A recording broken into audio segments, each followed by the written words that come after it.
Giorgia Meloni ashpër dhe drejt për drejt, sapo u ka bërë thirrje mbështetësve të saj të bojkotojnë referendumin që kërkon shtetësime të shpejtë për emigrantët jo europian, një vendim që flet qartë, nuk ju duam si qytetar, ju duam thjesht si krap pune dhe statistika deportimi. Kush janë këta emigrant? Ata që ndërtuan shtëpit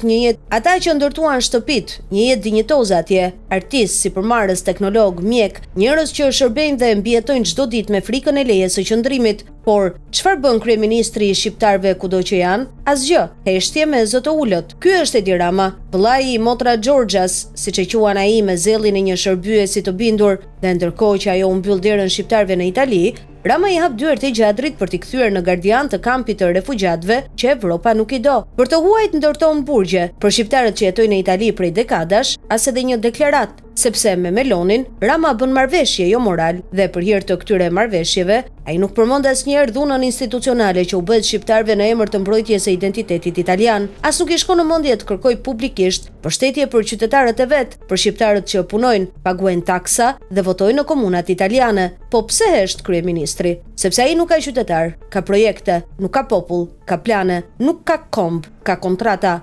Dhe Meloni është një kontratë politike shumë e rëndësishme për të, se sa 10.000 bashkombas që i quajnë albanezi di merda në rrugët e Torinos, Milanos apo Barit. Rama është gati të ndërtoj garde për të huajt në emër të BE-s, por nuk është asnjëherë gati të mbrojë bashkombasit e tij. Hipokrizia e tij është po aq e madhe sa egoja, dhe sa më shumë përulet para Melonit, aq më shumë shqiptarëve në Itali u përkulet dinjiteti. Dhe për Melonin, Rama nuk është as vëlla, as mik, as partner. Është thjesht administratori i kampit të radhës që nuk krijon probleme.